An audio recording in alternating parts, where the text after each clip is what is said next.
Jeeva today பார்வையாளர்களுக்கு வணக்கம். இன்றைய நேர்காணலில் சமூக நீதி செயற்பாட்டாளர் வழக்கறிஞர் நடராஜன் அவர்கள். சார் வணக்கம். வணக்கம். சாதிவாரி கணக்கெடுப்பு எடுக்க போகிறோம்னு பிரதமர் மோடி அறிவிச்சிருக்கிறாங்க. இது ஒரு நீண்ட நாள் பெரியாரிய அம்பேத்கரிய சமூக நீதி செயற்பாட்டாளர்களுடைய கோரிக்கை. இது அந்த பாஜக எடுக்காது, இவங்க என்ன இருந்தாலும் பிற்படுத்தப்பட்டோர் நலனின் அக்கறை கொண்டவர்கள் அல்ல அப்படிங்கிறது உங்களை போன்றவர்களுடைய வாதம். பல இடஒதுக்கீடு உரிமை போராளிகள் எல்லாருமே பிஜேபி மீது இந்த விமர்சனம் வச்சாங்க. இப்போ பிஜேபியே எடுக்க போகிறோம் அப்படின்னு சொன்னதுக்கப்புறம் திமுக என்ன சொல்கிறாங்க, இத்தனை ஆண்டு காலம் அவங்க எடுக்காமல் இருந்தது ஒரு ஏமாற்று, மாநிலங்கள் எடுத்ததையெல்லாம் அவங்க இது பண்ணிக்கிட்டு இருந்தாங்க, இப்போ பீகார் தேர்தல் வருதுன்னு செய்கிறாங்கங்கிற மாதிரி திமுக அவர் சொல்கிறாங்க. விடுதலை சிறுத்தைகள் தலைவர் இது மிகப்பெரிய ஒரு கண் துடைப்பு, இதனால் பிற்படுத்தப்பட்ட மக்களுக்கு எந்த நன்மையும் வரப்போகிறதில்ல, ஒரு மிகப்பெரிய கண் துடைப்பு பண்ணுறாங்க அப்படிங்கிற விமர்சனம் வருது.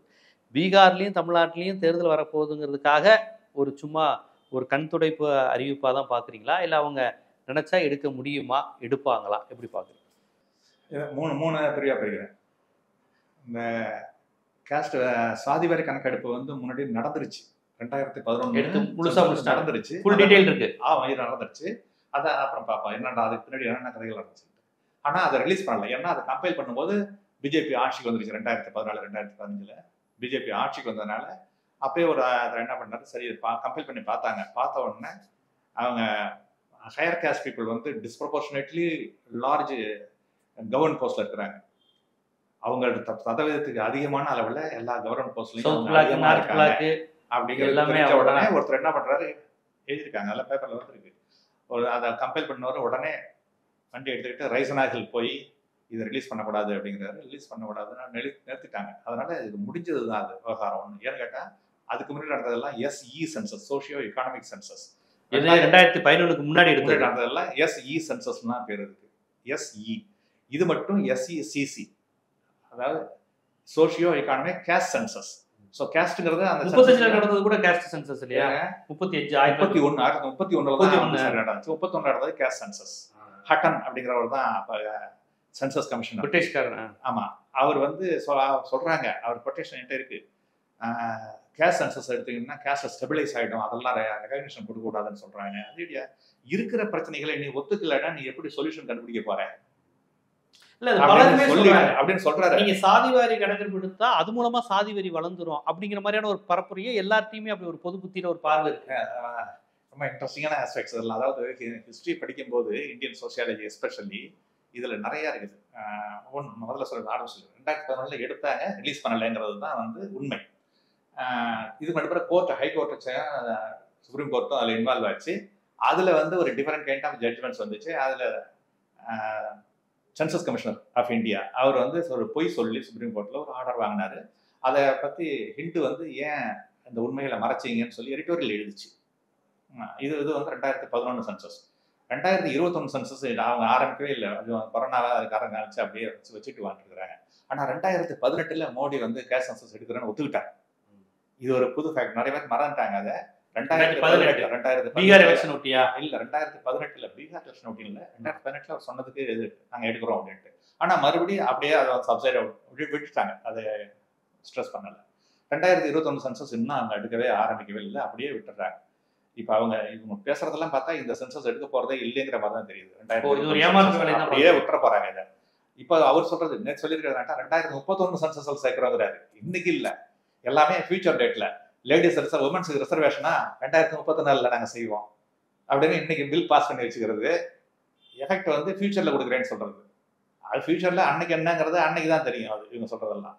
அதனால இவங்க வந்து ஃபியூச்சருக்கு ப்ராமிஸ் பண்றாங்களே தவிர இன்னும் எடுத்த டேட்டாவை ரிலீஸ் பண்ணாங்கன்னா இல்ல அது குவாலிட்டி டேட்டா இல்லை அது அப்படின்னு சொல்லி அதை மறைக்கிறாங்க.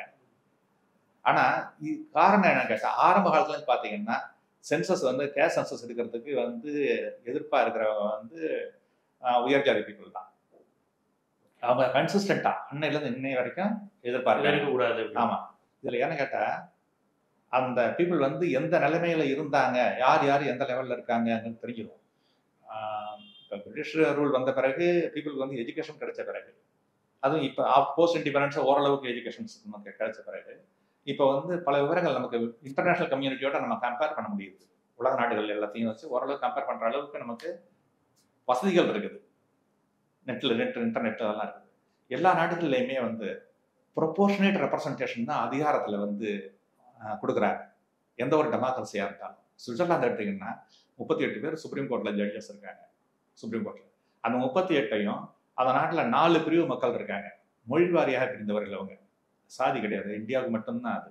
அந்த மொழி வாரியாக பிரிந்தவங்களுக்கு அதே ப்ரொபோர்ஷனில் வந்து சுப்ரீம் கோர்ட் ஜட்ஜஸ் அப்பாயின்மெண்ட் தர்றாங்க.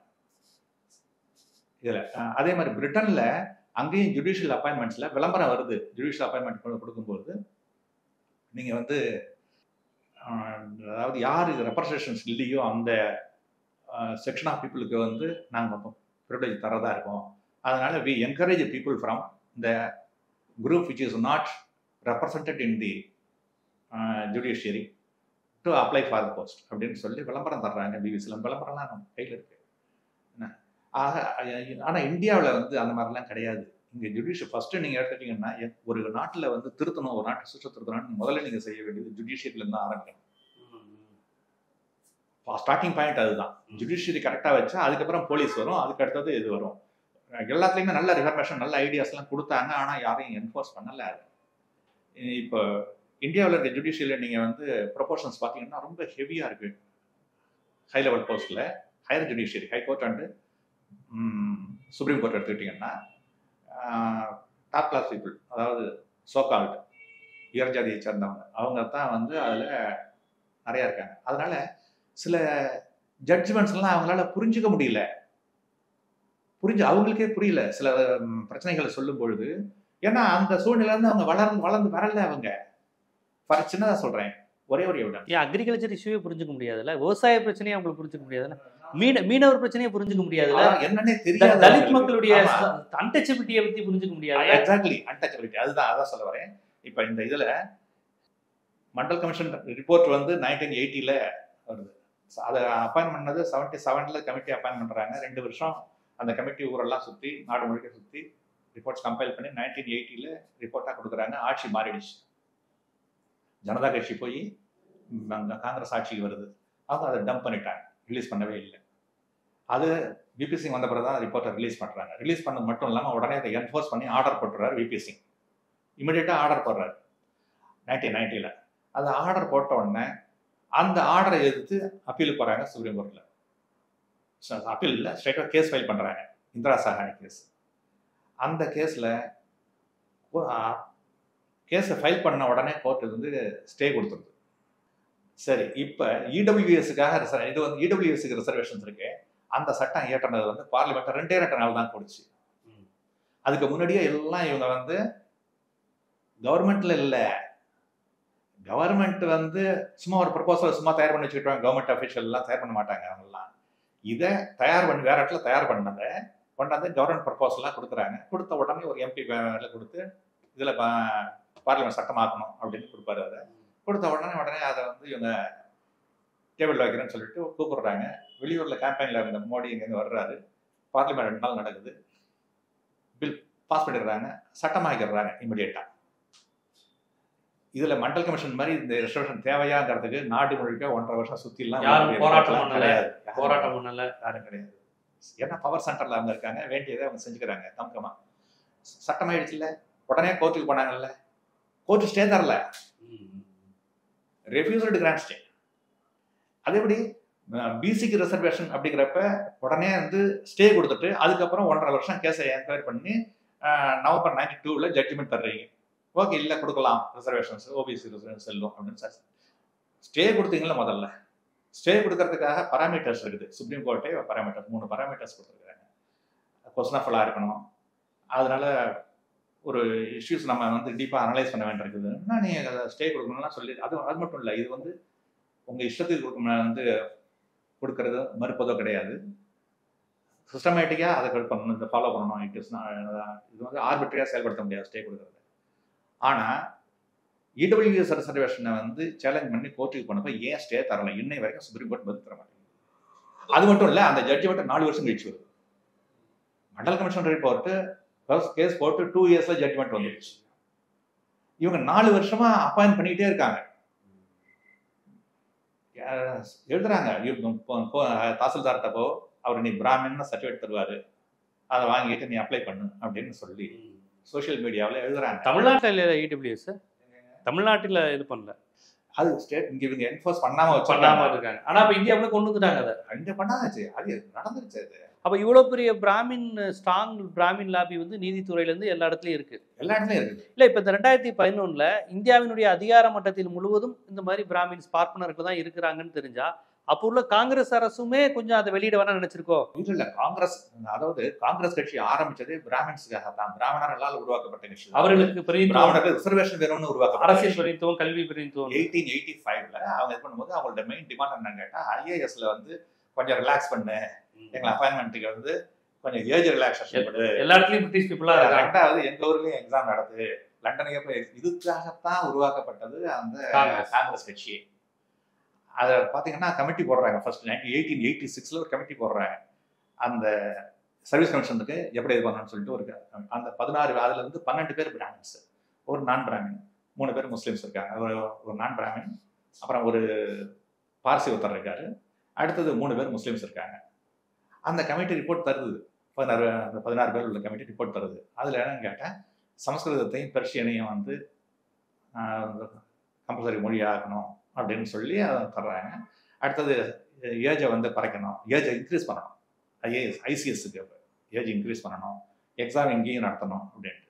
ஆனால் அது எதுக்காக இங்கே நடத்தணும்னு அவங்க கேட்டாங்கன்னா, இங்கேருந்து பிரிட்டனுக்கு போகிறத பற்றி இல்லை, அதில் ரிப்போர்ட்டில் இருக்குது அந்த கமிட்டி கொடுத்த ரிப்போர்ட்ஸு. அதுக்கப்புறம் ஐஷன் கமிட்டி ரிப்போர்ட் ஒரு கமிஷன் ரிப்போர்ட் அதுலேயும் இருக்குது. 1880 அவரும் ரிப்போர்ட் தர்றாரு. இங்கேருந்து அங்கே போயிட்டா ஜாதி போயிடும், அதனால ஜாதி பிரச்சனை போயிடுவாங்க, அது கூடாது அப்படின்றதுக்காக இங்கேயே நடத்தணும் எக்ஸாம்னு சொல்லி தான். அதுதான் மெயின் கிரவுண்ட்ஸ். அது இப்போதான் கொஞ்சம் கொஞ்சமாக அவர்கிட்ட அந்த ஒப்பீனியன் மாறிக்கிட்டு வருதுன்னு அவர் எழுதுறாரு. ஸோ காங்கிரஸ் வந்து பிராமணர்களுக்காக உருவாக்கப்பட்ட கட்சி, அவரோட நலனுக்காக உருவாக்கப்பட்ட கட்சி தான் அது. அது அப்படியே தான் இருந்துச்சு 1920 வரைக்கும். 1920 வரைக்கும் அந்த காங்கிரஸ் மீட்டிங்ஸில் வந்து இந்த சோஷியல் ஜஸ்டிஸ் பற்றி பேசணும்னா அந்த பந்தல்கள் எரிக்கப்பட்டன. திலகர் பீரியட்ல பந்தல்கள் எரிக்கப்பட்டன. காங்கிரஸ் மாநாடு பொலிட்டிக்கல் தமிழ்நாட்டில் அப்பதான் பெரியார் உள்ள நுழையிறாரு காங்கிரஸ். தமிழ்நாடு காங்கிரஸ் 1915 வந்துடுறாரு. அங்கேயே இருந்து பாக்குறாரு, இவ்வளவு மோசமா இருக்குன்னு சொன்னோம் தான் 1925 அவர் வெளில வர்றாரு, காங்கிரஸ் கட்சி விட்டு வெளில வர்றாரு. அது வரைக்கும் பெரிய டிவைட் காங்கிரஸ்காரர். 2011 காங்கிரஸ் கவர்மெண்ட்டுமே ஆகா முழுக்க அந்த புள்ளி விவரங்களை பார்க்குது, எல்லா இடத்துலயும் பிராமின்ஸ் இருக்காங்க, இது வெளியே வந்தா நான் பிராமின்ஸ் கொந்தளிச்சிருவான், அதனால அது வெளியே விடக்கூடாது, சாதிவாரி கணக்கெடுப்பை வெளியிடக்கூடாதுன்னு அவங்களும் நினைச்சிருக்காங்க. உண்மையே அதுதான். அதாவது காங்கிரஸ் கட்சி பேர் தான் காங்கிரஸ் ஆட்சி தவிர பிஜேபி ஆட்சி தவிர, இந்தியாவில் நடப்பது வந்து காங்கிரஸ் ஆட்சியோ பிஜேபி ஆட்சியோ இல்லை, இந்தியாவில் நடப்பது வர்ண ஆட்சி தான். அந்த அப்போ வந்து காங்கிரஸ்ங்கிற பேர்ல பிராமணர் ஆட்சி நடந்துட்டு இருந்துச்சு, இப்ப பிஜேபிங்கிற பேர்ல பிராமணர் ஆட்சி நடந்துட்டு இருக்கு. ஆனா அன்னையை விட இன்னைக்கு கொஞ்சம் தீவிரமா இருக்கு. அதுதான் மோடி 2014 வந்ததுக்கு அப்புறமா ஃபுல்லா பாத்துட்டாரு, அந்த காஸ்ட் இது ஃபுல்லா ரிசல்ட்லாம் தெரியும் அவருக்கு. மோடி பாத்துட்டாரு ஃபுல்லா எல்லா இடத்துலயும் பிராமின்ஸ் தான் இருக்காங்கன்னு தெரியும் அவருக்கு, எல்லாருக்கும் தெரியும், அவங்களுக்கே தெரியும். அதனால வெளியிடக்கூடாதுன்னு நினைக்கிறாரு அவரு. மோடிக்கு ஒப்பீனியன் எல்லாம் கிடையாது. என்னுடைய முகமொழி தான் அவருக்கு. டிமானிட்டேஷன் கையெழுத்து போட்டாரு, அவர் தான் வந்து 8 மணிக்கு அனௌன்ஸ் பண்ணாரு பணம் செல்லாதுன்னு சொல்லி. ஆனா மக்கள்லாம் இவ்வளவு கியூல நிக்கிறாங்க, இவ்வளவு கஷ்டப்படுறாங்கன்னு டிவியில பார்த்துட்டு கூப்பிட்டு கேட்கிறாரு, என்ன இப்படி சொல்லுது அப்படின்னு கேட்கிறாரு. ஆமாங்க, 84% ஆஃப் த நோட்ஸ் வந்து நம்ம மக்கள் பழங்க நோட்ல 84% செல்லாதுன்னு அறிவிச்சிட்டோம், அதனால இந்த பிரச்சனை ஆயிடுச்சு. என்கிட்ட சொல்லவே இல்லை அப்படிங்கிறாரு. ஆமா, அதான் இவருக்கு வந்து என்னன்னு கேட்டா என்னங்கிறதெல்லாம் தெரியாது, கான்செப்ட் தெரியாது, புரிஞ்சுக்கவும் முடியாது அவரால். அவரை வந்து சந்திரகுப்த மௌரியனை வச்சு அப்படி சாணக்கியன் ஆட்சி செஞ்சுட்டு இருந்தார். அந்த மாதிரி இவரை வந்து ஒன்றும் தெரியாத ஒரு ஆளை வச்சுக்கிட்டு ஆர்எஸ்எஸ் ஆட்சி நடத்திட்டு இருக்குது. அதுதான் இன்னைக்கு நடக்கிறது. காங்கிரஸ் வந்து பிராமன் டாமினேட்டடுங்கிறதுக்கு வேற ஒண்ணுமே நாம சொல்ல வேண்டாம், வெளியூர்காரனுக்கு தெரியுது. 1998ல ஸ்ரீலங்காவில் இருக்க பத்திரிகை அப்சர்வர் அப்படிங்கிறது கவர்மெண்ட் ரன் நியூஸ் பேப்பர் இது. அதுல எழுதுறாங்க, whoever comes and goes, யார் வந்து யார் பண்ணாலும் பிரச்சனை கிடையாது. சவுத் பிளாக் தான் வந்து எக்ஸ்டர்னல் அஃபேர்ஸ் மினிஸ்டர். அந்த சவுத் பிளாக் இருக்கிற பிராமின்ஸ் அலோன் டிசைட் தி இஷ்யூஸ் அப்படின்னு அங்கே எடிட்டோரியல்ல எழுதுறாங்க ஸ்ரீலங்கன் மேகசின்ல. அதனால பிராமணர்கள் கண்ட்ரோல்ல தான் இந்தியா இருக்குது அப்படிங்கிறது உலகத்துல எல்லாருக்குமே தெரியும். இது இன்னைக்கு இல்லை, யுவான் சாங் வரும்பொழுது அவரே சொல்றாரு, பிராமின் லேண்டுக்கு வந்து எங்க எழுதுறாரு. வரும்போது இங்க வர்றாரு ஹர்ஷர், அங்கே அங்க ஹர்ஷர், இங்க வந்து புலிகேசி, இங்க வந்து பல்லவாச்சி. பல்லவர் வந்து இப்ப அப்ப 8ஆம் நூற்றாண்டு. பல்லவானா கிபி 3 பேர் இருக்காங்க. இந்தியா வந்து 3 பேர் ஆண்டுட்டு இருக்காங்க. இங்க 3 இடத்துக்கும் வர்றாரு. பல்லவாரி புலிகேசி, அங்க புலிகேசி, அங்க ஹர்ஷர். ஹர்ஷர்னா குப்தராட்சிக்கு முன்னாடி இல்ல, ஹர்ஷர் வந்து பின்னாடி வர்றாரு. அதுக்கு கொண்டு வர்றாரு. ஹர்ஷரை வந்து ஹர்ஷருக்கு யுவான் சாங் ரொம்ப பிடிச்சிருக்கு. பிடிச்ச பிறகுதான் வந்து ரொம்ப ப்ரொமோட் பண்றாரு யுவான் சாங். அதனாலதான் ஹர்ஷரை கொலை செய்ய ட்ரை பண்றாங்க. ஒரு பெரிய இதுல வந்து பந்தல கொளுத்தி விட்டு அதெல்லாம் நடந்த கதை அவர் யுவான் சாங்கே எழுதியிருக்காரு. அதெல்லாம் அது தனி ரொம்ப இன்ட்ரெஸ்டிங் ஈவெண்ட்ஸ் அதெல்லாம் பார்க்குறது. அதாவது சாரி எபிசோட்ஸ் தான். ஆனா எப்படிலாம் இங்க பிளான் பண்ணாங்கன்னு அவங்க சைடுன்னு பாத்தீங்கன்னா அவங்க, ஏன்னா அந்த டெண்டன்சி இன்னும் விட்டுல நடந்துகிட்டு இருக்கு. இன்னும் அதே சதி, அதே மாதிரி பேட்டர்ன்ஸ். சாணக்கியனை வந்து ஒரு மனுஷனே இல்லை அப்படின்னு சொல்லி இவ்வளவு கேவலமான ஒரு கேரக்டர்னு சொல்லி எழுதுறாரு. யாரு? காதம்பரி எழுதுன பானபட்டர். ஆனா அந்த சாணக்கியன் பேர்ல சாணக்கியபுரின்னு காங்கிரஸ் ஆட்சியிலே பேர் வச்சாங்க. ஆனா ஒரு டெரரிஸ்ட், உலக முதல் பயங்கரவாதி. ஜெங்கிஸ்கானை விட மிக கொடுமையானவர். அர்த்தசாஸ்திரம் வந்து ஒரு டெரரிஸ்ட் டூல் கிட். அது பயங்கரவாதிகள் எப்படி பயங்கரவாத செயல்களை செய்ய வேண்டும் அப்படின்னு எழுதியிருக்கிற புத்தகம் தான். கொஞ்சம் பாலிட்டிக்ஸ் சைட்ல இருக்கும், எப்படி டாக்ஸேஷன்ஸ் அதெல்லாம், அதுலயும் நிறைய மேட்டர்ஸ் இருக்கு. ஆனா இது வந்து சப்ஜுகேஷன். நீங்க வந்து இப்ப சாணக்கியர் காலத்து தந்திரங்களை தான் வேறு வடிவங்களை இன்னை வரைக்கும் இன்னைக்கு ஆர்எஸ்எஸ் வந்து இந்த பிஜேபி கூட்டம் வந்து இவங்க செஞ்சுட்டு இருக்கிறது சாணக்கியனுடைய. அதனாலதான் என்ன பண்ணாங்க, புது பில்டிங்ல சாணக்கியனுக்கு மிக முக்கியமான இடம் கொடுத்து அந்த படத்தை வச்சிருக்கிறாங்க. யாராவது ஒரு டெரரிஸ்ட வந்து போயிடுவாங்களா? ஹிட்லரை பத்தி, ஹிட்லர் என்ன செஞ்சார் நாம சொல்றோம். ஹிட்லருடைய மெயின் எய்ம் என்னன்னு கேட்டா ஒரே சென்டென்ஸ் சொல்றாங்க, to make the land fit for the Aryans to live. ஆரியர்கள் வாழ்வதற்கு ஏற்ற இடமாக ஜெர்மனியை மாற்றுவதுதான் என்னுடைய கொள்கை அப்படின்னு சொல்றாரு. அதைத்தான் அந்த ஆளு செஞ்சுட்டு இருந்தாரு, சாணக்கியனும் செஞ்சுட்டு இருந்தாரு. ஆனா ஹிட்லரை பத்தி படிச்சவங்க வில்லியம் ஷிரர் அவர் சொல்றாரு, ஹிட்லர் வந்து எதையும் புதுசா சொல்லிடல, செஞ்சிடல, மக்களுக்கு தெரியாதத. அவர் வந்து மெயின் கேம்ப்ல எல்லா தன்னுடைய இதுல வந்து எல்லாத்தையும் எழுதிட்டார். அந்த புத்தகம் எல்லா மக்கள்கிட்டையும் இருந்தது. ஆனா ஒருத்தரும் அதை படிக்கல. அத படிச்சிருந்தாங்கன்னா 20 வருஷம் தெரிஞ்சிருக்கும். அதே தான் இப்ப சொல்றேன். சாணக்கியன் எழுதின அர்த்தசாஸ்திரம் இன்னும் இருக்குது. யாரும் படிக்கிறது இல்லை. அந்த அர்த்தசாஸ்திரத்துல சொன்னதை தான் இவங்க அப்படியே செஞ்சுக்கிட்டு இருக்காங்க. கிரியேட்டிங் டிஃபென்ஸ்னு ஒரு சாப்டரே இருக்குது. எதிரிய எப்படி வந்து கிரியேட் ரெண்டா பிரிக்கிறது, எப்படி இவங்களுக்கு அவங்களுக்கு சண்டை உருவாக்கி விட்டு தான் ஒதுங்கி நிற்கிறது. ஏன்னா அவங்களுக்குள்ள அடிச்சுப்பாங்க. இந்த சிஸ்டம் தான் இப்ப ஓபிசி ரிசர்வேஷன் 50% லிமிட் வச்சாங்களே ஓபிசிக்கு. ஓபிசி ரிசர்வேஷன்ல 50% விட மீறவே எப்பவும் மாற முடியாது, எக்ஸிட் ஆக கூடாதுன்னு பொம்மை ஜட்ஜ்மெண்ட் அதுல இருந்து வரிசையா கொண்டு வர்றாங்க. எந்த எனி காஸ்ட், எந்த சூழ்நிலையிலையும் நீ வந்து 50% மீறோட சொல்லி எந்த எப்படி கூட கொண்டு போனீங்க இல்ல, அது வேற இது வேற, என்ன வேணாலும் வியாக்கியானம் சொல்லிக்குவாங்க. எந்த சூழ்நிலையிலும் இது வராதா இந்த இடபிள்யூஎஸ் கொடுத்தது? அப்ப நாங்க என்ன சொல்றோம், கான்ஸ்டியூஷன்ல அதே இவர் வி ஆர் கிருஷ்ணா முதற்கொண்டு சொல்லியிருக்காரு, சுப்ரீம் கோர்ட் ஜட்ஜ்மெண்ட் இதுலயே சொல்லியிருக்காங்க, மண்டல் கமிஷன் ஜட்ஜ்மெண்ட்லயே ஒரு சென்டென்ஸ் வருது, கான்ஸ்டியூஷன்ல 50% தான் ரிசர்வேஷன் கொடுக்கணும்னு ரெஸ்ட்ரிக்ஷன்ஸ் எங்கும் கிடையாது. இவர்களா வச்சதுதான். இப்ப கர்நாடகால எல்லாம் கூடிருச்சுங்கிறாங்களே. கர்நாடகால கூட ரிசர்வேஷன், பிசி ரிசர்வேஷன் இப்படி கூட்டிலாம் பிரயோஜனம் கிடையாது. இப்ப தமிழ்நாட்டுல பிசிக்கு 59 69 சொல்லிட்டு இருக்கிறோம். இது வந்து ஒரு சொல்யூஷன் கிடையாது. நீங்க சொல்யூஷன்னா இந்தியாவுக்கு இன்னைய இடத்துல என்ன சொல்யூஷன்னா proportional reservation at all levels. வகுப்புவாரி உரிமை. வகுப்புவாரின்னா எல்லா இடங்களிலும், இந்த என்ட்ரியில மட்டும்தான், ப்ரொமோஷன்ல கிடையாதுங்கிறதெல்லாம் வந்து இன்னைக்கு உலகத்துல அருமையான நாடுகள்ல ஹியூமன் டெவலப்மெண்ட் இண்டெக்ஸ்னு ஒரு இண்டெக்ஸ் இருக்குது. அதுல வாழ மிகச்சிறந்த நாடுகள் அப்படிங்கிற லிஸ்ட்ல வந்து சுவிட்சர்லாந்தும் டாப்ல நிக்குது. அங்க வந்து ப்ரொபோர்ஷனல் ரிசர்வேஷன் தான் வச்சிருக்காங்க. எல்லாம் எதன் அடிப்படையில் கொடுக்குறாங்க இடஒதுக்கீடு? அங்க ஜாதி கிடையாது. லாங்குவேஜ். சுவிட்சர்லாந்துக்கு சுவிஸ்னு ஒரு லாங்குவேஜ் கிடையாது. ஆனா சுவிட்சர்லாந்துல இருக்கிற மக்கள் வந்து பேட்ரியாட்டிக், ரொம்ப அதான் ஸ்விஸ் அப்படிங்கிறதுல அவங்களுக்கு ப்ரைட் உண்டு. அவங்கள வந்து 27% இவங்க இருக்காங்க ஜெர்மன்ஸ், அதுக்கு அடுத்தது பிரெஞ்சு, அதுக்கு அடுத்தது டச்சு, இன்னொருத்தங்க வந்து ரொமான்ஸ்னு ஒரு குரூப் இருக்குது, <1%. அந்த <1% விட விட்டுறக்கூடாதுங்கிறதுக்காக சுப்ரீம் கோர்ட் ஜட்ஜ் போஸ்டிங்ஸ் கொடுக்கும்பொழுது ரொட்டேஷன்ல கொடுக்குறாங்க. அவங்களுக்கு 38 பேர்ல 27 பேர் இவங்க இருப்பாங்க, ஜெர்மன்ஸ் இருப்பாங்க. நான் டேட்டா இது இருக்கு, டேட்டா எடுத்து தர்றேன், டேப்லர் ஃபார்ம்லேயே போட்டிருக்கோம். இதே மாதிரி பெல்ஜியத்தை எடுத்துங்க. பெல்ஜியத்துலையும் அதே மாதிரி 2 குரூப். அவங்க வந்து ஃப்ரெஞ்சு அண்ட் டச் பீப்புள். அவங்க வாலூன்ஸ் அண்ட் ஃப்ளமிஷ்னு பேர். அவங்களுக்குள்ள பெரிய வார்னு இல்லை, பெரிய டிஸ்பியூட் நடந்துட்டு இருக்கு ரொம்ப காலமா. அதில் 1832 புது கான்ஸ்டியூஷன் கொண்டு வராங்க. இவங்களுக்கு மனார்கி. 1832 ஒரு கான்ஸ்டியூஷன் கொண்டு வராங்க, அருமையான கான்ஸ்டியூஷன். அதுக்கப்புறம் கண்ட்ரி பீஸ்ஃபுல்லாக இருக்குது இன்னை வரைக்கும். பெல்ஜியம் ஒரு அருமையான நாடு, வாழ தகுந்த நாடு. இல்லை, வகுப்பு வாரி இடஒதுக்கீடு என்ன பிரச்சனை சொல்கிறாங்கன்னா, தனித்தனி சாதியாக தானே இருக்கிறாங்க. அந்த வகுப்புனா இப்போ ஆல்ரெடி பிசி எம்பிசின்னு ஒரு 20-30 சாதியை ஒரு குறிப்பிட்ட பிரிவு ஒரு செக்டாரில் அடைச்சிடுறாங்க. இப்போ அந்த எம்பிசிலேயே டிஎன்டி தனியாக இருக்கிறாங்க, டிநோட்டிஃபைடு. இப்போ இந்த எம்பிசியில் வன்னியர்கள் நாங்கள் தனியாக கேட்குறோங்கிறாங்க, வண்ணார் நாவிதர் எம்பிசிக்குள்ளே வராங்க. இப்போ அவங்க என்ன சொல்கிறாங்க, ஒவ்வொரு சாதிக்கும் பிரதிநிதித்துவங்கிறது சாத்தியமா, அப்படி கொடுக்க முடியுமா? சில சமூகங்கள் 1 விழுக்காடுக்கு குறைவாக இருக்குது.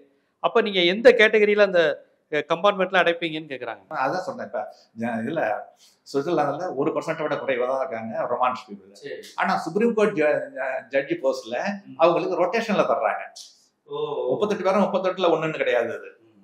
ஏன்னா அவங்களுக்கு வந்து 38 76 ஆகுங்க.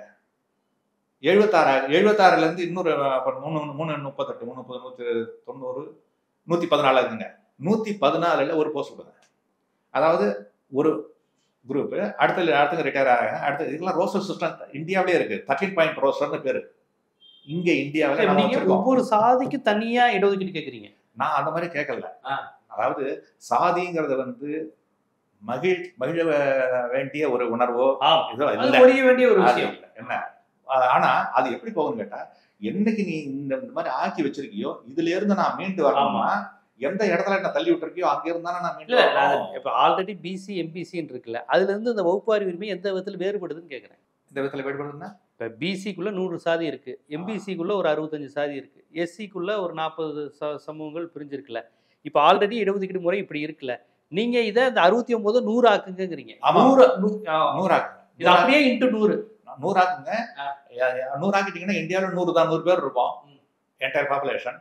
யார் எவ்வளவு இருக்காங்க இதே கான்செப்ட்ல இது அப்படியே 100 பறிக்கணும். பிசி எம்பிசி எஸ்சிங்கிறது இல்லையா? எத்தனை மக்கள் இருக்காங்களோ அது 100%. அதுல கான்ட்ரவர்சி கிடையாது. எத்தனை பேர் இருக்காங்க 100%. 100%ல யார் எந்தெந்த ஜாதியா இருக்காங்களோ அவங்களுக்கு ப்ரொபோர்ஷன் பாருங்க. நீங்க அந்த பர்சன்டேஜுக்கு நீங்க ரொட்டேஷன் பேசிஸ் கொடுக்க முடியும். 13 பாயிண்ட் ரோஸ்டர்னு சென்ட்ரல் கவர்மெண்ட்ல இருக்குது. அது வந்து இப்போ சொன்னா எப்படி புரியும்னு தெரியல. அதாவது சில போஸ்ட்லாம் வந்து ஸ்மால் கேடர் போஸ்ட்னு இருக்கும். அந்த போஸ்ட்ல 4 பேர் 3 பேர் தான் இருப்பாங்க. அந்த போஸ்ட்லயும் எல்லாருக்கும் தரணுங்கிறப்ப ரொட்டேஷன்ல கொடுப்பாங்க. ஒருத்தர் வருவாரு, அவர் ரிட்டையர் ஆகணும்னு அடுத்தவர் வருவாரு, அவர் ப்ரொமோஷன்ல போயிட்டாருன்னு இன்னொருத்தர் வருவாரு. ஆக எல்லா ஜாதிக்கும் அந்த ரொட்டேஷன்ஸ் கிடைக்கும். அது மாதிரி அதெல்லாம் கொண்டு வரலாம். நீங்க காம்ப்ளிகேட்டடா ஒரு கேஸ்ட் சிஸ்டத்தை உருவாக்கி வைப்பீங்க. ஆனா அந்த உருவாக்குறவங்களுக்கு அந்த பெனிஃபிட் தரது அது ரொம்ப காம்ப்ளிகேட்டட்னு சொல்லி முடியாதுன்னு சொல்லுவீங்க. அப்படிலாம் கிடையாது. ரோஸ்டர்ல இருக்கு. இந்த ரோஸ்டர் சிஸ்டம் இந்தியா ஒரு விழுக்காடு குறையா உள்ளவங்களுக்குலாம் ரோஸ்டர் வருது வர மாதிரி பாத்துக்கலாம். வருது. கிளியர் எக்ஸாம்பிள் நான் சொல்றது வந்து உங்களுக்கு சுவிட்சர்லாந்துல ஜுடிஷியல்ல ஜட்ஜ் அப்பாயின்மெண்ட் சிஸ்டம் சொல்றேன். ஏன்னா less than 1% ரொமான்ஸ் பீப்புள் இருக்காங்க. அவங்களுக்கு ரொட்டேஷன்ல வருது. எஜுகேஷன் எம்ப்ளாய்மெண்ட்ல இதே ஃபாலோ பண்ணி எல்லாத்துலயுமே வரும். நீங்க வந்துச்சுன்னா கொஞ்ச நாள்ல அவங்க வந்து டாலர் இதாயிட்டாங்கன்னா தன்னால அந்த கேஸ்ட் சிஸ்டம் போயிடும். போச்சு. இந்தியாவில் 250 இயர்ஸ் கேஸ்ட் சிஸ்டமே இல்லாம இருந்துச்சு. புத்தர் காலத்துல அவன் கொண்டு வந்த இம்பாக்ட் அவ்வளவு பெரிய சோசியல் இம்பாக்ட். அது வந்து சாணக்கியன் வர்ற வரைக்கும், அந்த கேஸ்ட் சிஸ்டம் இல்லை, மௌரிய ஆட்சி வர்ற வரைக்கும் கேஸ்ட் சிஸ்டம் இல்லாம தான் இருந்துச்சு. அதை வந்து உபாத்தியாய கிபி 8ஆம் நூற்றாண்டுக்கு அப்புறம் தான், கிபி 8ஆம் நூற்றாண்டு முன்னாடி உள்ள பீரியட். புத்தர் வந்து கிமு 500 600 அந்த பீரியட் 600 500 அந்த கிபி 8க்கு அப்புறம் தானே எல்லா வலதுசாரித்தனமும் வருது. கிபி 8ஆம் நூற்றாண்டுக்கு பிறகு பக்தி இலக்கியம், வர்ணாசிரமம், குப்தர் பேரரசு எல்லா இதுவும் அதுக்கப்புறம் தானே அந்த சாதி அமைப்பு இருக்குமா? அது பல்லவர் ஆட்சி. அதாவது கேட்டா சாணக்கியன் வந்து 300 கிமு 300. சரி. இவரு அலெக்சாண்டர் அந்த பீரியட்ல தான் உள்ள நுழையிறாரு. இப்ப அலெக்சாண்டர் வந்து இந்தியாவில் உள்ள இன்வேஷன் வந்து வேற எதுவும் இல்லாட்டியும் இந்தியாவுடைய ஹிஸ்டரியை ஸ்டெபிலைஸ் பண்றதுக்கு யாரும் மறுக்க முடியாத ஒரு பெரிய எவிடன்ஸா போச்சு. அதான் இல்லாட்டி இவங்க பாட்டுக்கு 5000 ஆண்டு 10,000 ஆண்டு இஷ்டத்துக்கு மகாபாரதம் பேசிட்டு இருக்காங்க. அலெக்சாண்டர் இன்வேட் ஆனதால அந்த வரலாறு வச்சு. ஆமா, அலெக்சாண்டர் வேற மகாபாரதம் மாதிரி. ஆமா, சந்திரகுப்த மௌரியனை மீட் பண்றாரு. சந்திரகுப்த மௌரியன் சந்திரகுப்த மௌரியன் சாணக்கியன் தான் பாக்குறாங்க. சந்திரகுப்தனை அரெஸ்ட் பண்றாரு. அரசு பண்ண தப்பிச்சு ஓடுறான் சந்திரகுப்த மௌரியன், எல்லாமே ஃபேக்ட்ஸ் ஆன் ரெக்கார்ட். ஏன்னா இவங்க போய் சந்திரகுப்த மௌரியனை கூப்பிட்டு, சாரி அலெக்சாண்டரை கூப்பிட்டு, நீ வந்து மகத நாட்டை இன்வைட் பண்ணு, மகத நாடு வந்து it is ruled by Dhanananda. தனநந்தன் தான் இவங்களுக்கு எதிரி. ஏன்னா தனநந்தன் வந்து ஒரு பெரிய ஜெயின். அவன் வந்து பிராமணர்களுக்குன்னு ஸ்பெஷலாக ப்ரிவிலேஜஸ் தரதில்லை, எல்லாருக்கும் தான் கொடுத்துருந்தான். இதில் ஒரு சின்ன இன்சிடென்ட் சொல்கிறேன். அவர் பீரியட்ல, தனநந்தன் பீரியட்ல அங்கே இருக்க ஆறுகள், மகத நாடு கங்கை சமவெளி இல்லை, இது இந்தியாவிலேயே மோஸ்ட் ஃபர்டைல் லேண்ட் அது ஒன்று. அதில் வந்து புத்திஸ்ட் மாங்குகளுக்கு வந்து ஆறுகளை கடப்பதற்கு ஃப்ரீ பாஸ் உண்டு, பரிசல் புத்திஸ்ட் மாங்குக்கு. சாணக்கியன் ஆட்சியை பிடிச்ச உடனே, சந்திரகுப்த மௌரியன் பேரை வச்சுக்கிட்டு ஆட்சியை பிடிச்ச உடனே அதை ஸ்டாப் பண்ணாங்க. என்ன, புத்திஸ்ட் மாங்குக்கு ஃப்ரீ பாஸ் கிடையாது, பிராமின்ஸுக்கு உண்டு, பிராமின் மாங்குக்கு கிடையாது. எல்லாம் பிராமின்ஸுக்கு. கிமு 300லயே வந்துருச்சு. கிமு 300லயே, கிமு 300 323 ஆட்சிக்கு வராரு சந்திரகுப்த மௌரியர். சாணக்கியன் அப்பதான் ஆட்சியை பிடிக்கிறார். அந்த 23-30 ஆண்டுகள்லயே வருது. ஆனா இது என்ன பெரிய ஒரு இது கேட்டா, ஹிஸ்டரியில் மிகப்பெரிய ஒரு இன்சிடென்ட் நமக்கு ஒரு மக்கள் நலன் அடிப்படையில் பார்த்தோம்னா, சாணக்கியருக்கு உயிரோடு இருந்த வரைக்கும் அந்த கிரிப் இருந்தது, பிரமாணிக்கல் கிரிப் இருந்துச்சு கவர்மெண்ட் மேல. அவர் நினைச்சதெல்லாம் செஞ்சுக்கிட்டு இருந்தாங்க. அதுக்கு அடுத்தது பிந்துசாரன் வராரு, சந்திரகுப்தனுடைய பையன். அவர் வந்தப்பவும் கொஞ்சம் இருந்துச்சு. அடுத்த அசோகர் வந்த உடனே தலைகீழ மாறிச்சு. அசோகர் யாரும் எந்த விழாவும் வெளியில கொண்டாடக்கூடாது, உங்க மதங்கள் நீங்க எதனாலும் இருந்துக்கோ, எல்லாம் உங்க வீட்டுக்குள்ள வச்சுக்கணும், வெளியில மதத்தை பத்தி பேசக்கூடாது, அது ஒரு ஃபெஸ்டிவல் நடத்திட்டு இருக்கக்கூடாது அப்படின்னு சொல்லி அதை மானிட்டர் பண்றதுக்காகவும், அந்த மாதிரி பண்ணாங்கன்னா அவங்களை பனிஷ் பண்றதுக்காகவும் ஆபீசர்ஸ் போட்டுருவோம், தர்ம மகா மாத்திரர்கள்னு சொல்லி. இன்னைக்கு இந்தியாவில் வர வேண்டிய சட்டம் இன்னைக்கு கொண்டு வரணும். நீ எந்த மதத்துல வேணாலும் இருந்துக்கோ, வீட்டுக்குள்ள வச்சுக்கோ, வெளியில பேச. அசோகர் அன்னைக்கே போட்டாரு. அதனால அசோகர் வரலாறு வெளியே வரலாம். ஆமா ஆமா, எவ்வளவு பெரிய ஆளா. விலங்குகளுக்காக முதல்ல வெட்டரினரி ஹாஸ்பிட்டல் வச்சு ஹியூமன் ஹிஸ்டரியிலேயே அந்த ஆள் தான். இப்போ இது நம்ம தனியாகவே பேசோம். அசோகர் வரலாறு, குப்தர் வரலாறு, மௌரிய வரலாறு, சாணக்கிய வரலாறு, அலெக்சாண்டர்னு தனித்தனியாக பேச வேண்டிய விஷயம். இன்று நடக்கின்ற இந்த சனாதனத்திற்கான விதை கிமு 300லயே போடப்பட்டு அது இன்னும் தொடருது அப்படின்னு சொல்லியிருக்கீங்க. அதாவது புத்தரால வந்து ஆட்டி பார்க்கப்பட்டது மட்டும் இல்லை, கம்ப்ளீட்டாக டெஸ்ட்ராய் பண்ணப்பட்டது. இது உபாத்தியாயங்கிற புத்தகத்துல எழுதிக்காரு. அதாவது அந்த தேதியில வந்து சாதி சம்பந்தப்பட்ட வேலைகள் தான் மக்கள் பார்க்கணும்லாம் கிடையாது. பிராமணர்கள் எல்லா வேலையும் செஞ்சாங்க, தச்சு வேலை, கொல் வேலை கொண்டு செய்துதான் அவங்க வாழ்ந்தாங்க. பிராமணன் சொல்லிக்கிட்டா ஒரு ப்ரைடுலாம் இல்லாம போயிடுச்சு, ஒரு பீரியட் இருந்துச்சு. அதை மறுபடியும் ரிசர்ஜன்ஸ் கொண்டு வந்தது வந்து சாணக்கியன். அதனாலதான் இவங்க சாணக்கியன் மேல அவ்வளவு இது பண்றாங்க. இன்னைக்கு RSS சரி சரி இந்த பார்லிமெண்ட்டும் சாணக்கியனுடைய படத்தை கொண்டு வந்து பார்லிமெண்ட்ல வச்சு கௌரவப்படுத்துறாங்க. இல்ல இப்ப மோடி, நீங்க ரொம்ப அழகா சொல்றீங்க, சாதிவாரி கணக்கெடுப்பு லிஸ்ட் எடுத்தாச்சு, காங்கிரஸும் பார்த்தாச்சு, பிஜேபியும் பார்த்தாச்சு, லிஸ்ட்ல முழுக்க பிராமின்ஸ் தான் இருக்கிறாங்க, எல்லா இடத்துலயும் பிராமின்ஸ் மட்டும் தான். அந்த புள்ளி விவரத்தை வெளியே வந்துடக்கூடாதுன்னு பதறிக்கிட்டு தான் மோடி வந்து இதை பாதுகாத்துக்கிட்டு இருக்காரு, பிராமின்ஸை காட்டி கொடுத்துடக்கூடாதுன்னு பாதுகாத்துக்கிட்டு இருக்காருன்னு சொல்றீங்க. அந்த அளவுக்கு பிராமணர்களுக்கு பாதகத்தை ஏற்படுத்தக்கூடிய சாதிவாரி கணக்கெடுப்பு இப்போ எடுப்போம்னு சொல்றது முழுக்க பீகாருக்காக கபடம். இவங்க எப்படி செய்வாங்க, நாளைக்கு எப்படி செய்வாங்கிறது இன்னைக்கு கிடையாது. இல்ல பிராமிஸ் தானே கொடுத்துட்டு போகலாம், பிராமிஸை வந்து காப்பாற்றணும்னு அவசியம் இல்லை. சொல்லியிருக்கான் அர்த்தசாஸ்திர சாணக்கியன் சொல்றான். பிராமி அதாவது தன் எதிரி நம்மை விட வலுவானவனாக இருப்பானால் அவன் சண்டை போகக்கூடாது, சமாதானம் போகணும். சமாதானம் போயிட்டு நான் உனக்கு எனக்கு இந்த ஒப்பந்தம், நீ நான் என்ன ஃப்ரெண்டு அப்படின்னு சொல்லி உறுதிமொழி எடுக்கணும். அந்த உறுதிமொழி எப்படி அப்பெல்லாம் எடுப்பான்னு கேட்டால், ஒரு யானை மேலே இதில் வச்சு, இல்லை தண்ணியில் கையை வச்சு, ஒரு தேரில் கையை வச்சு, இப்படிலாம் வந்து ப்ராமிஸ் பண்ணுறதுன்னு சிஸ்டம் வச்சு அதெல்லாம் ரெக்கார்ட் பண்ணுறாரு. இந்த மாதிரி செய்யணும். செஞ்ச பிறகு எதிரி வந்து நம்மளோட வலுவானவன் தான், அவனோட சேர்ந்துருக்கலாம், அவன்கிட்ட நம்ம வந்து பிரச்சனை எல்லாம் ஒதுங்கிருக்கலாம். ஆனால் நாம என்றைக்கு நாம வந்து மறுபடியும் அவனோட பவர் அதிகமாகிடுதோ அப்ப அந்த உறுதிமொழிகளை மீறலாம். எல்லாத்தையும், ஆமா, அறத்துக்கு புறம்பான எல்லாத்தையும் சாணக்கிய சொல்லி. பொது வாழ்க்கையில் நாணமே கிடையாது. அதனால இப்ப அர்த்தசாஸ்திரம், அதனால அதை படிச்சுட்டு தான் இவருக்கு தாங்க முடியல பானபட்டருக்கு. அதுக்கப்புறம் 1000 ஆண்டுகளுக்கு பிறகுதான் இவர் எழுதுறாரு காதம்பரி.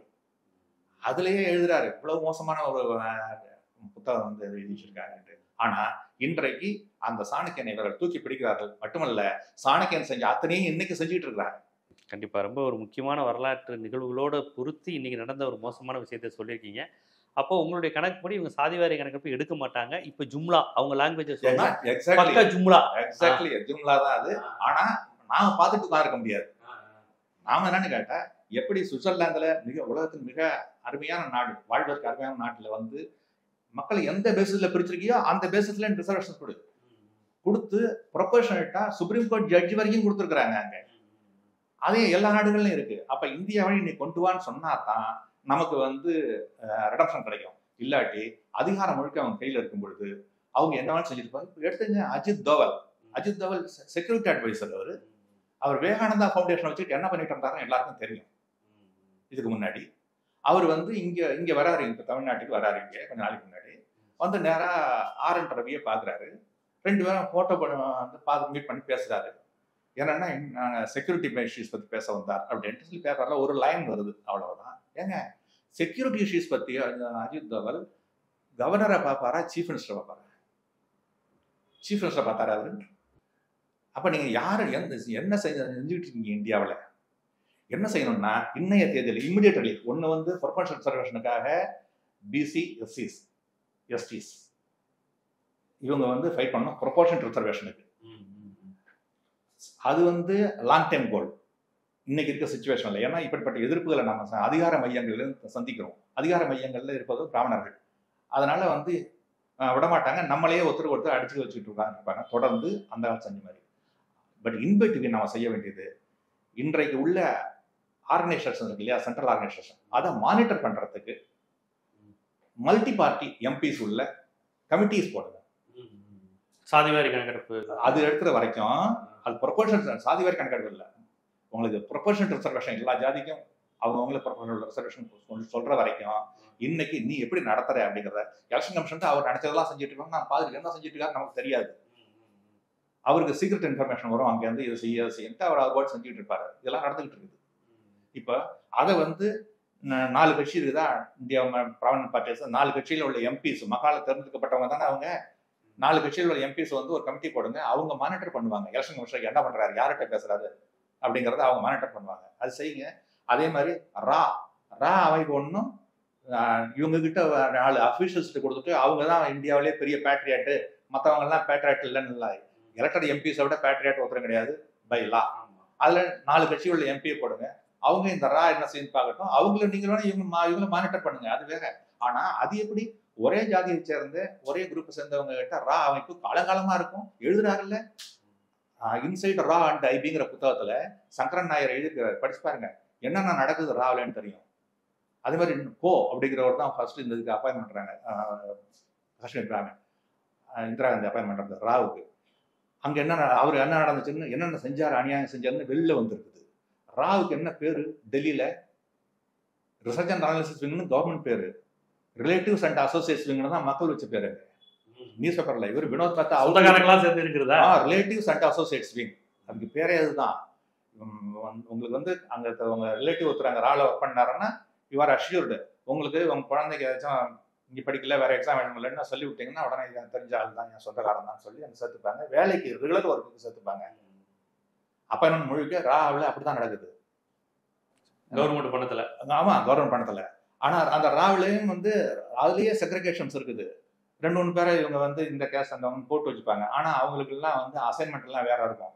ஆப்பிரிக்காவை நீ மானிட்டர் பண்ணு அப்படிம்பாங்க, டிபெக்டுவை மானிட்டர் பண்ணு அப்படிம்பாங்க. செக்கு சூடான அது மாதிரி முக்கியமான சட்டெல்லாம் இவங்க வச்சிருக்காங்க. அந்த மாதிரிலாம் விட முடியாது சும்மா. அதாவது எப்ப இந்தியா வந்து இத மக்களை பிரிவினைவாதத்தை முதன்முறையில் தூண்டி நான் வரியாளு நீ சின்னாலு பிறப்பின் அடிப்படையிலேயே இந்த ஜென்மத்துல உனக்கு வந்து நீ என்னோட ஈக்குவல் கிடையாதுன்னு சொல்லி சாதி அமைப்பு உண்டாக்கி இருக்கீங்களோ, மதம் கூட மாறலாம். நான் இன்னைக்கு ஜாதி யாரும் நாளைக்கு நான் கிறிஸ்டியானா மாறுவேன் அபிஷியலா, நாளன்னைக்கு முஸ்லிமா மாறுவேன் அபிஷியலா. ஆனா நான் காஸ்ட் மாற முடியாதுன்னு ஆக்கி வச்சிருக்கீங்கல்ல. எப்ப அந்த டிவிஷனை வந்து அவ்வளவு வச்சிருக்கீங்கன்னா அப்ப ப்ரொபோர்ஷனேட்டா எனக்கு ரிசர்வேஷன் டாப் லெவல் போஸ்ட்ல கூட, கிளார்க் போஸ்ட்லயே பியூன் போஸ்ட்ல நான் கேட்க முடியாது. எனக்கு top level post supreme court ஜட்ஜஸ்ல முதல்ல நம்ம டார்கெட் அதுவா இருக்கணும். அடுத்தது அது வர்ற வரைக்கும் இந்த ரா, IB, election commission, income tax department, enforcement directorate இதெல்லாம் வந்து மல்டி பார்ட்டி கமிட்டி எம்பிஸ்னால மானிட்டர் பண்ணப்படணும். ஏன்னா இடியும் இன்கம் டாக்ஸ் டிபார்ட்மெண்ட் இதெல்லாம் இவங்களை போல பார்ட்டிசான் ஆட்டிடியூடு வந்து காலங்காலமா இன்னைக்கு இல்லைங்க, காலங்காலமாக எனக்கு கிடைச்ச இன்ஃபர்மேஷன் ரொம்ப காலத்துக்கு முன்னாடியே நல்ல சினிமாவில் வந்து திறமையோட செயல்பட்டு சினிமா ஆக்ட் பண்ணிட்டு இருந்தவர் சிவாஜி கணேசன். அவர் காங்கிரஸுக்கு போனதுக்கு காரணமே அதுதான். பணம் சம்பாதிச்சிட்டாரு, வேற பிரச்சனை வருதுன்னா சரி காங்கிரஸில் போனால் ப்ராப்ளம் வராது அப்படின்னு சொன்னாங்க அப்படின்னு சொல்லி ஒரு இது இருக்கு. ஆனால் மக்கள் செல்வாக்கு தான் எனக்கு வேணும், திறமை இல்லை, நடிக்க திறமை இல்லை, மக்கள் செல்வாக்கு எனக்கு வேணும்னு அங்கேருந்து இங்கே வந்தவர் தான் எம்ஜிஆர். ஆனால் எம்ஜிஆரும் அதே காரணத்துக்காக மோகன் குமாரமங்கலம் போன்றவர்களால் இந்த பின்னாடி 72 காலத்துல 77 அதே காரணம்னு சொல்லுவாங்க. ரெண்டுக்குமே அது விஷயம் 77 பிளாக்மெயில் தான். 77 நாங்க போறாரு, 72 போற 77 ஆட்சி பிடிச்சிடறாரு. தஞ்சாவூர்ல வந்து இந்திரா காந்தி எம்பி ஆக்குறேன்னு சொல்லிட்டு அங்க போனவர் மொராஜி கிட்ட போனவொடனே அவர் சொல்லிட்டாரு, எங்களை வந்து சப்போர்ட் பண்ணு இல்ல அப்போஸ் பண்ணுங்க. டெல்லிக்கு சப்போர்ட்டான ஒரு முடிவை டபுள் ரோல் அழைக்காதீங்க, சினிமாவோட வச்சுங்க. அதனாலதான் அவங்க இந்திரா காந்தி யாரையும் பார்க்காம திரும்பி வந்துட்டாங்க. பொலிட்டிக்கல் பவர்ஸை வந்து அவங்க மிஸ்யூஸ் பண்றாங்க, அபியூஸ் பண்றாங்க ஒரு குரூப்ல இருக்க வரைக்கும். வெள்ளைக்காரன் 1854 இருக்கான். 1854 வெள்ளைக்காரன் ஒரு கலெக்டருக்கெல்லாம் இன்ஸ்ட்ரக்ஷன்ஸ் கொடுத்துருக்கான். ஒரு இடத்துல 2 போஸ்ட் முக்கியமான தாசில்தார் போஸ்ட் இருக்குன்னா 2 வந்து ஒரே ஜாதிக்காரனை வைக்காது. 1854ல 1931ல கஞ்சம்னு ஒரு டிஸ்ட்ரிக்ட் இருக்கு, இங்க ஒரிசாவில் இருக்குது. அது அந்த கஞ்சம் டிஸ்ட்ரிக்ட் வரைக்கும் இங்க மெட்ராஸ் பிரசிடென்சியோட கண்ட்ரோல் இருக்கு. அப்ப அந்த கலெக்டர் எழுதுறாரு, பிராமின்ஸை வந்து ஒரே ஐடியா முக்கியமான போஸ்ட் எல்லாம் போடாதீங்க, அவங்க செய்யற தவறுகள் செய்யறாங்க, கண்டுபிடிக்கிறதுக்கு அவங்களே வந்து நிறைய தடை பண்றாங்க, கண்டுபிடிக்க முடியறது இல்லை. நான் பிராமின்ஸ் போட்டா அவங்களுக்குள்ளேயே ஒத்துழைப்பு கொடுத்தா ஆகாது, அதனால ஈஸியா கண்டுபிடிச்சிட முடியுது. அந்த ரெக்கார்ட்ல இருக்காரு 1935 சர்க்குலர்ல இருக்குது. ஆனா இவங்க என்ன செய்வாங்க கேட்டா, ஒரு தப்புனாலும் நம்மளால இருந்தாங்கன்னா காமிச்சு எடுக்க மாட்டாங்க, அப்படியே வச்சிருவாங்க. இன்றைக்கு நீங்க சொல்ற விஷயம் சாணக்கியர் காலத்துல இருந்து முகலாயர் காலத்துல இருந்து பிரிட்டிஷ் காலத்துல இருந்து இப்போ வரையும் தொடருது. அந்த அடிப்படையில் தான் அந்த சாதிவாரி கணக்கெடுப்பு அரசியலை பார்க்கணும்னு சொல்லியிருக்கீங்க. பார்ப்போம். இந்த நீங்க சொல்ற மாதிரி சாதிவாரி கணக்கெடுப்பு இப்போதைக்கு இவங்க எடுக்க மாட்டாங்கன்னாலும் நீங்க சொல்ற இது மாதிரி சஜஷனை எல்லா கட்சிகளும் சேர்ந்து ஒரு கோரிக்கையா வச்சு ஒரு சமூக நீதிக்கான ஒரு திறவுகோலை கொண்டு வரணும் அப்படிங்கிற ஒரு ரொம்ப முக்கியமான இதை வச்சுருக்கீங்க. இது கண்டிப்பாக எல்லோருக்கும் ஒரு திறவுகோலாகவும் ஒரு விழிப்புணர்வை ஏற்படுத்தும் விதமாகவே அமைஞ்சிருக்குன்னு நான் பார்க்குறேன். உங்கள் நேரம் ஒதுக்கி கிட்டத்தட்ட ஒரு 2500 ஆண்டு வரலாறு சனாதனத்தினுடைய ஒரு கொடூரத்தை, ஒரு சமூக அநீதியை ஒரு தோலுரிக்கும் விதமாக பல்வேறு விஷயங்கள் எடுத்து வச்சுருக்கீங்க. கண்டிப்பாக இது போன்ற நேர்காணல்கள் அடுத்த தலைமுறைக்கு ஒரு விழிப்புணர்வை ஏற்படுத்தும்னே நம்ம நம்பலாம். நன்றி. வணக்கம்.